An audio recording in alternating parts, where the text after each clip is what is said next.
कार्यशैली। उत्तर प्रदेश अपने आप को ऐसे एक राज्य में शुमार किया है जो पिछले 8 वर्षों में न सिर्फ अपनी जीडीपी को 2 गुने से अधिक बढ़ाया है, बल्कि पर कैपिटा इनकम को भी 2 गुना से अधिक बढ़ाया है। ये माननीय प्रधानमंत्री जी की जो रेगुलर एक समीक्षा और डायरेक्शंस हैं, एक प्रगति की उनकी रिव्यू मीटिंग होती है, उससे सीख लेते हुए उत्तर प्रदेश ने भी एक सीएम समीक्षा का कार्यक्रम प्रस्तावित किया। हर गांव के निर्धनतम पुअरेस्ट 25 से 30 परिवारों को आइडेंटिफाई किया है। इस परिवार में एक आदमी को नौकरी या ट्रेनिंग की वो अपनी आजीविका को आगे बढ़ा सके।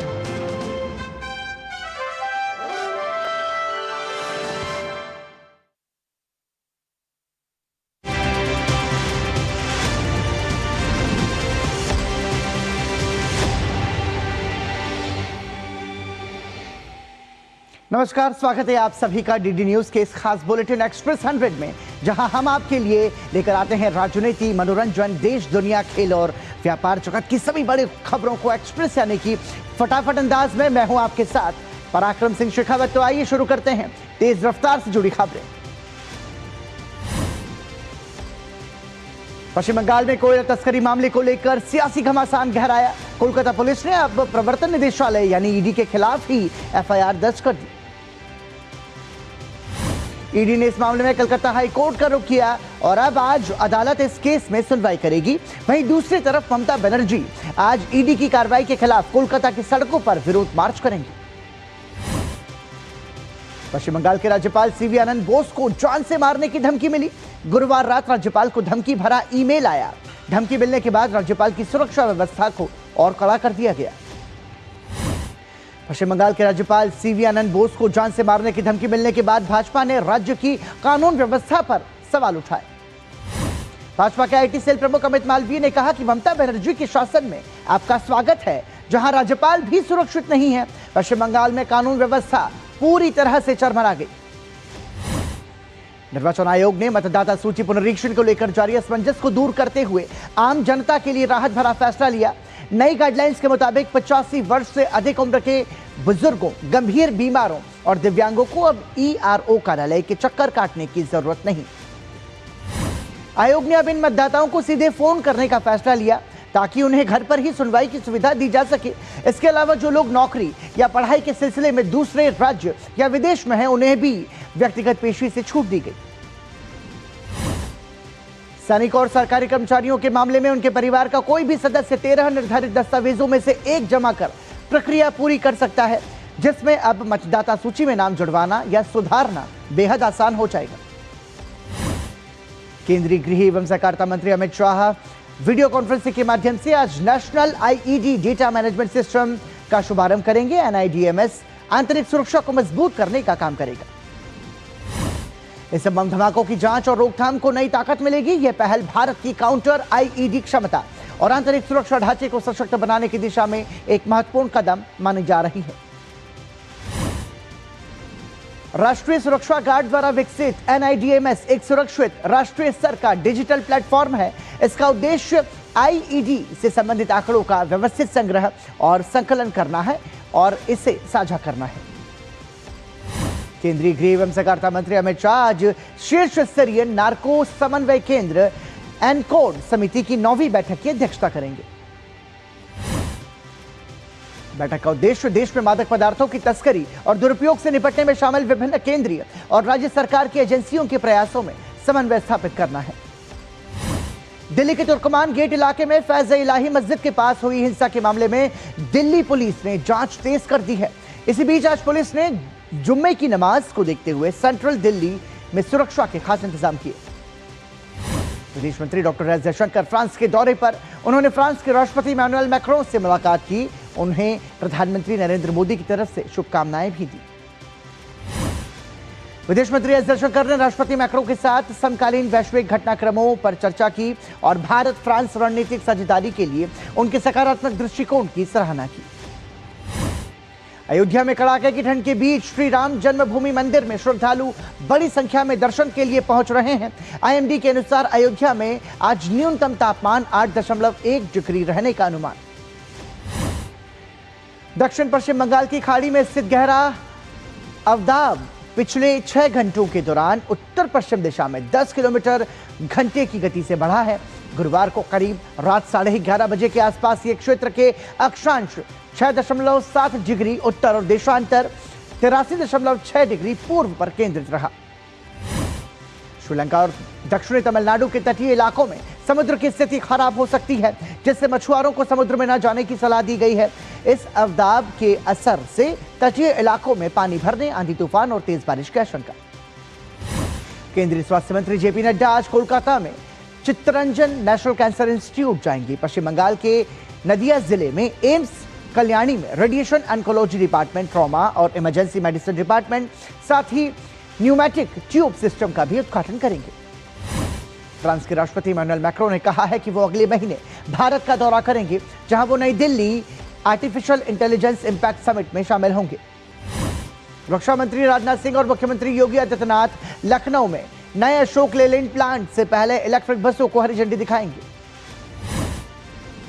केंद्रीय मंत्री प्रहलाद जोशी और केंद्रीय ऊर्जा मंत्री मनोहर लाल नई दिल्ली के आईटीसी मौर्या में भारत क्लाइमेट फोरम 2026 भारत से दुनिया तक काम करने वाले जलवायु समाधान पर जानकारी देंगे। केंद्रीय कोयला और खान मंत्री जी किशन रेड्डी महात्मा मंदिर सम्मेलन और प्रदर्शनी केंद्र गांधीनगर गुजरात में राष्ट्रीय खनिज चिंतन शिविर 2026 का उद्घाटन करेंगे। विकसित भारत यंग लीडर्स डायलॉग 2026 आज से 12 जनवरी तक भारत मंडपम में आयोजित किया जाएगा। केंद्रीय रेल मंत्री अश्विनी वैष्णव आज 100 रेलवे अधिकारियों को 70वां अति विशिष्ट रेल सेवा पुरस्कार 2025 और सबसे अच्छा प्रदर्शन करने वाले रेल मंडलों को 26 शील्ड प्रदान करेंगे। अति विशिष्ट रेल सेवा पुरस्कार 2025 के लिए नवाचार, संचालन दक्षता, सुरक्षा, संरक्षा, राजस्व वृद्धि, परियोजना को समय पर पूरा करने, खेल में बेहतरीन प्रदर्शन और सेवा के अन्य खास क्षेत्रों में योगदान करने वाले 100 लोगों का चयन किया गया है। जयपुर में 15 जनवरी को एक भव्य सेना दिवस परेड का आयोजन किया जाएगा। इस परेड के माध्यम से नागरिकों को भारतीय सेना के अनुशासन, शौर्य, बलिदान और सैन्य शक्ति को देखने का अवसर मिलेगा। हर साल आज के दिन प्रवासी भारतीय दिवस मनाया जाता है। यह दिवस न सिर्फ महात्मा गांधी के स्वदेश वापसी से जुड़ा है, बल्कि प्रवासी भारतीयों के भारत के विकास में योगदान को भी सम्मान देता है। नागपुर और आसपास सीएनजी स्टेशंस की संख्या और बढ़ेगी, क्योंकि नागपुर झारसुगुड़ा प्राकृतिक गैस पाइपलाइन यानी MNJPL परियोजना अब अंतिम चरण में है। परियोजना पूरी होने पर महाराष्ट्र, छत्तीसगढ़ और ओडिशा के कई जिलों में गैस आपूर्ति शुरू होगी। इस तरह 3 राज्यों के 24 जिलों तक स्वच्छ ऊर्जा पहुंचेगी। समृद्धि महामार्ग के जरिए बिछाई गई पाइपलाइन से नागपुर के 27 CNG पंप जुड़ गए हैं। एम्स गुवाहाटी पूर्वोत्तर भारत के स्वास्थ्य के क्षेत्र में एक ऐतिहासिक उपलब्धि। ये सिर्फ एक अस्पताल नहीं, बल्कि प्रधानमंत्री नरेंद्र मोदी के प्रगति प्लेटफॉर्म के जरिए प्रभावी गवर्नेंस का जीवंत उदाहरण है। मिट्टी की सेहत को लेकर प्रधानमंत्री नरेंद्र मोदी लगातार किसानों से रासायनिक खाद के संतुलित और कम इस्तेमाल की अपील करते रहे हैं। यह अपील सिर्फ खेती तक सीमित नहीं है, बल्कि पर्यावरण, जल, हवा और इंसानी स्वास्थ्य से भी गहराई से जुड़ी है। केंद्रीय सड़क परिवहन और राजमार्ग मंत्री नितिन गडकरी की अध्यक्षता में राज्यों और केंद्र शासित प्रदेशों के परिवहन मंत्रियों की बैठक हुई। बैठक के बाद नितिन गडकरी ने कहा कि सड़क दुर्घटनाओं को रोकना सरकार की प्राथमिकता, इसके लिए राहवीर योजना लाई जा रही है। भारत सरकार का परिवहन मंत्रालय राहवीर योजना बहुत जल्द शुरू करने जा रहा है, जिसमें किसी भी सड़क पर दुर्घटनाग्रस्त हुए घायलों को अस्पताल पहुंचाने वाले शख्स को 25,000 रुपए प्रोत्साहन राशि प्रदान की जाएगी। पूर्व कैबिनेट सचिव और नीति आयोग के सदस्य राजीव गौबा ने कहा है कि प्रगति योजना ने देश में ढांचागत परियोजना के क्रियान्वयन में नई गति प्रदान की है। कृषि और किसान कल्याण मंत्री शिवराज सिंह चौहान ने कहा कि देश ने खाद्य सुरक्षा सफलतापूर्वक हासिल कर ली है और अब स्थायी आजीविका के अवसर सृजित करते हुए पोषण सुरक्षा को बढ़ावा देने पर दृढ़ता से ध्यान केंद्रित कर रहा है। पट्टन पोर्ट, परिवहन और जलमार्ग मंत्री सर्बानंद सोनोवाल ने कहा कि केंद्र सरकार ने बंदरगाह आधारित विकास को प्राथमिकता दी है। बुनियादी ढांचे में सुधार के लिए समग्र दृष्टिकोण अपना रही है।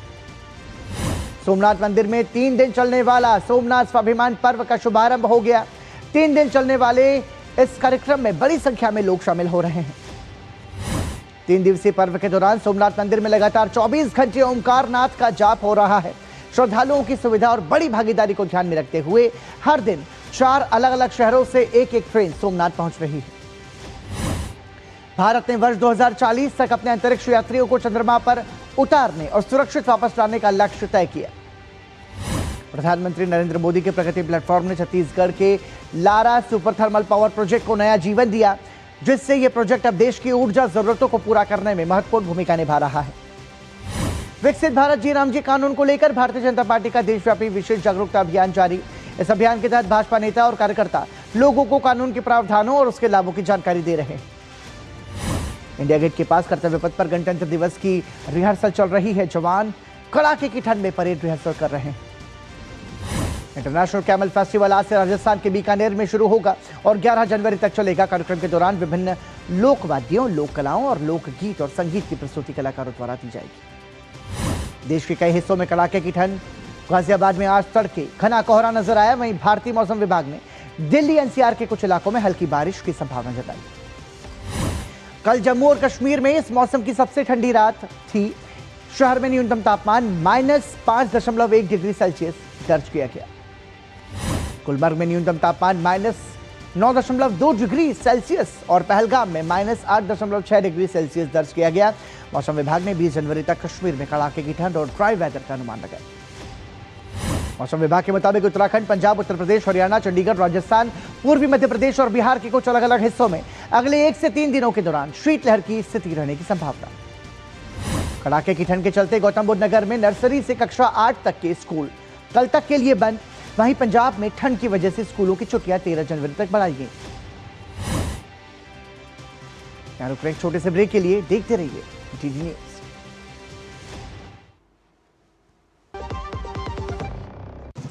ओ हरी भैया, अरे वाह, खेतों में कौन सी फसल लगाए हो? 12 महीने कमा कर दे ऐसी फसल। क्या? मैंने नया व्यवसाय शुरू किया है। उसके लिए पैसे? इसमें किसी निवेश की जरूरत ही नहीं। अच्छा, मुखिया जी। अरे मुखिया जी, नमस्ते। अरे हरी, कब आ रहे हो? आप बस चलिए, मैं पहुंचता हूं। अब मैं LIC एजेंट हूं। LIC एजेंट बनो, अब बड़ा सोचो। हमारी वेबसाइट पर जाएं या अपनी नजदीकी LIC शाखा से संपर्क करें।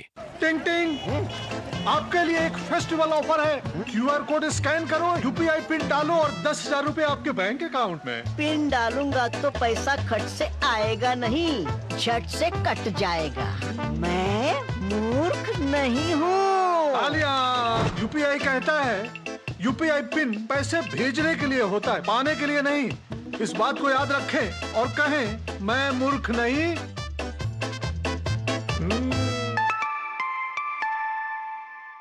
जाइए, आप भी किसी का टेस्ट लीजिए। मेरी पसंद, मेरी पसंद, मेरी पसंद, मेरी पसंद, हमारी पसंद। हम सबकी पसंद। मजबूत देश का मजबूत सरिया हो गया स्टील। शिव प्रकाश जी सिर्फ 35 साल की उम्र में हार्ट अटैक से अचानक चले गए। टर्म लाइफ इंश्योरेंस के पैसों से उनके माँ बाप को सहारा मिलेगा। पॉलिसी बाजार ने क्लेम के वक्त फैमिली का पूरा साथ दिया। पॉलिसी बाजार पे 1 करोड़ का टर्म लाइफ इंश्योरेंस सिर्फ 400 रुपए महीने से शुरू। ब्रेक के बाद एक बार फिर आपका स्वागत। आप देख रहे हैं एक्सप्रेस 100। प्रधानमंत्री नरेंद्र मोदी ने भारतीय AI स्टार्टअप के साथ बैठक की। यह बैठक इंडिया AI इम्पैक्ट समिट 2026 से पहले हुई, जो कि अगले महीने भारत में होने वाला है। प्रधानमंत्री मोदी की अध्यक्षता में हुई इस बैठक में वो 12 AI स्टार्टअप शामिल हुए हैं, जिन्होंने AI for all global impact challenge के लिए क्वालिफाइड किया है और इसमें उन्होंने अपने विचार और कार्य के बारे में बताया। भारतीय AI स्टार्टअप्स के साथ की गई राउंड टेबल चर्चा के बाद प्रधानमंत्री मोदी ने कहा कि स्टार्टअप्स के साथ AI पर बातचीत यादगार और ज्ञानवर्धक रही। सोशल मीडिया प्लेटफॉर्म एक्स पर एक पोस्ट में प्रधानमंत्री मोदी ने कहा कि ये startup e-commerce, marketing, engineering, simulation सामग्री, अनुसंधान, स्वास्थ्य सेवा, चिकित्सा अनुसंधान और अन्य विविध क्षेत्रों में काम कर रहे हैं। रेल मंत्री अश्विनी वैष्णव ने रेल भवन में रेलवे बोर्ड के चेयरमैन और CEO और अन्य वरिष्ठ अधिकारियों के साथ बैठक की, जिसमें 52 हफ्तों में 52 सुधार लागू करने का निर्णय किया गया है। ये जानकारी रेलवे मंत्रालय की ओर से दी गई। मंत्रालय ने बताया कि इस बैठक में तय किया गया कि रेलवे इस साल 52 सुधारों को लागू करेगा।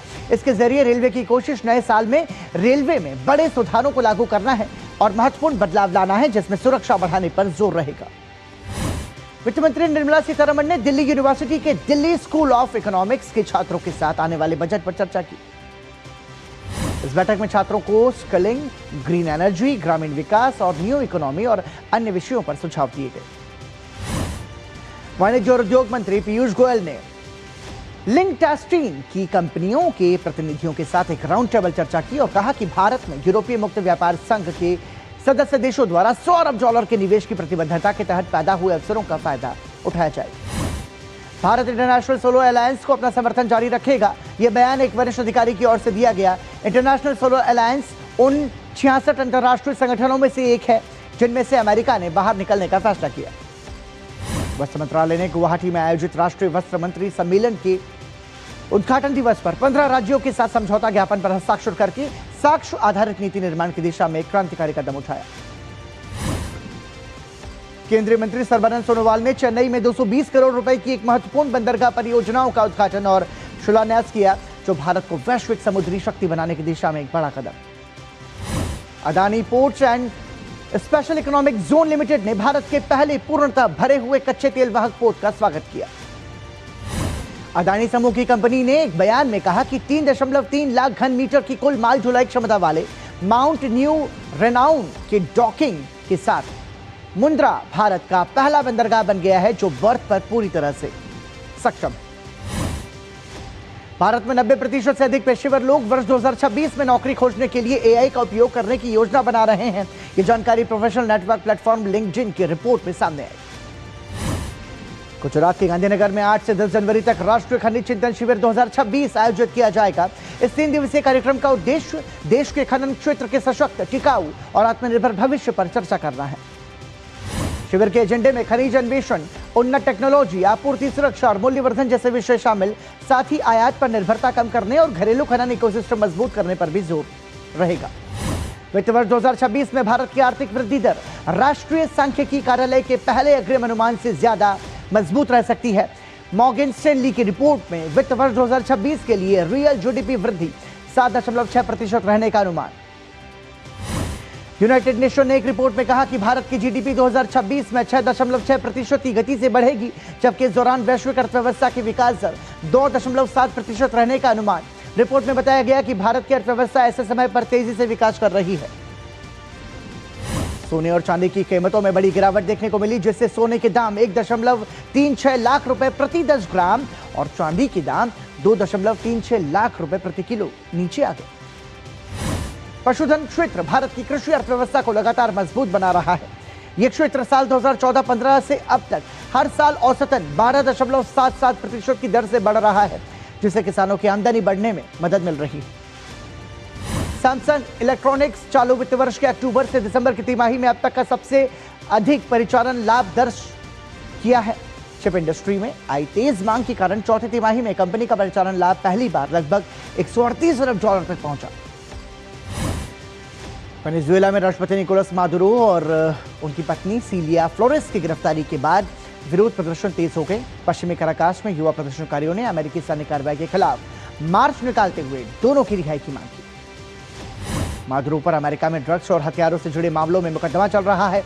हालांकि उन्होंने सभी आरोपों से इनकार किया। प्रदर्शनकारियों ने इसे वेनेजुएला की संप्रभुता पर हमला बताया।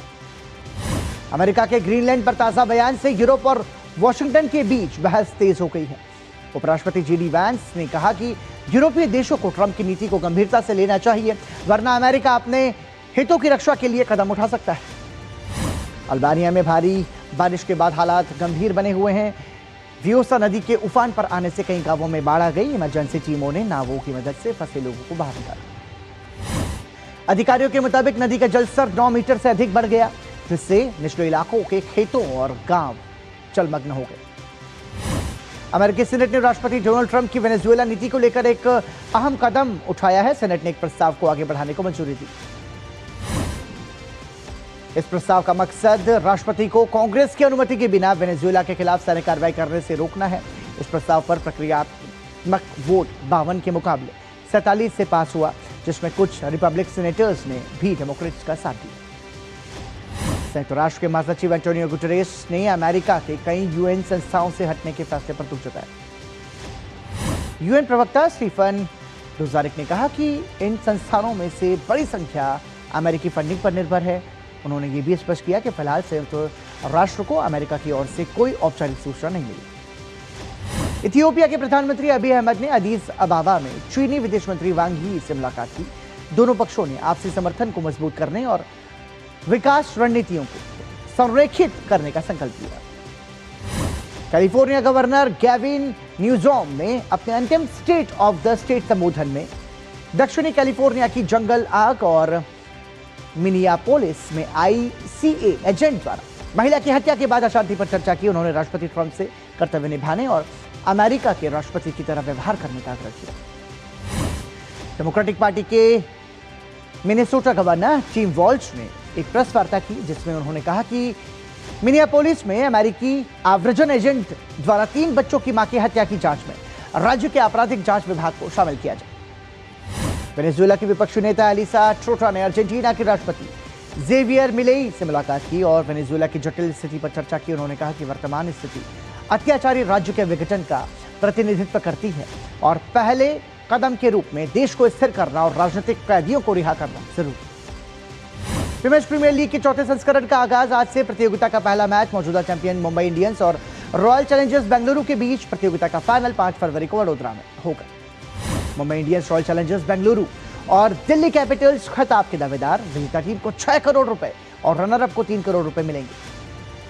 भारत और न्यूजीलैंड के बीच T20 सीरीज से पहले टीम इंडिया को बड़ा झटका लगा। 5 मैचों की सीरीज के शुरुआती 3 मैच में चोट के चलते बाहर हुए तिलक वर्मा। श्रेयस अय्यर को न्यूजीलैंड के खिलाफ होने वाले 3 मैचों की वनडे सीरीज के लिए भारतीय टीम का हिस्सा बनने की मिली मंजूरी। इंग्लैंड और वेल्स क्रिकेट बोर्ड ऑस्ट्रेलिया में एशेज श्रृंखला में 1-4 से मिली करारी हार के बाद इंग्लैंड के खिलाड़ियों और प्रबंधन के प्रदर्शन की समीक्षा करेगा। पूर्व भारतीय बल्लेबाजी कोच विक्रम राठौर T20 विश्व कप के लिए श्रीलंका के बल्लेबाज कोच नियुक्त हुए। 7 फरवरी से शुरू होगी प्रतियोगिता। मलेशिया ओपन के सेमीफाइनल में पहुंची PV सिंधु जापान की अकाने यामागुची बीच मैच में हुई रिटायर। पहला गेम सिंधु ने जीता था 21-11 से। चिराग सात्विक की जोड़ी आज मलेशिया ओपन में खेलेगी अपना क्वार्टर फाइनल मुकाबला। क्वार्टर फाइनल में इंडोनेशिया की जोड़ी से होगा समापन। रांची रॉयल्स ने महिला हॉकी इंडिया लीग के अपने अंतिम मुकाबले में SG पाइपर्स को 5-2 से शिकस्त देकर तीसरे स्थान से टूर्नामेंट का समापन किया। फरीदाबाद में special Olympic Bharat national futsal championship का उद्घाटन समारोह आयोजित। चैंपियनशिप में 20 राज्यों के 230 से ज्यादा खिलाड़ी हिस्सा ले गए। एटलेटिको मैड्रिड को 2-1 से हरा रियल मैड्रिड ने स्पेनिश सुपर कप के फाइनल में जगह बनाई। फाइनल में बार्सिलोना से होगा सामना। मैच में छाए फेडरिको वेलवर्डे और रोड्रिगो ने सभी तरह की प्रतियोगिता में इस सीजन में किया अपना तीसरा गोल। सऊदी प्रो लीग में क्रिस्टियानो रोनाल्डो की टीम अल नस्र को मिली हार। अल कदिसिया ने 2-1 से दी शिकस्त। पेरिस सेंट जर्मेन ने लगातार चौथी बार जीता फ्रेंच सुपर कप। पेनाल्टीज पर 4-1 से मार्शियले को हराया। निर्धारित समय तक 2-2 की बराबरी पर थी दोनों टीमें। और ब्रिस्बेन इंटरनेशनल में आज आर्यन संबालेंका का सामना क्वार्टर फाइनल में अमेरिका की मैडिसन कीज के साथ जारी। ऑस्ट्रेलियन ओपन के वार्म अप के तौर पर जानी जाती है ये प्रतियोगिता। और इसी के साथ एक्सप्रेस न्यूज 100 में इतना ही। दीजिए अनुमति। नमस्कार।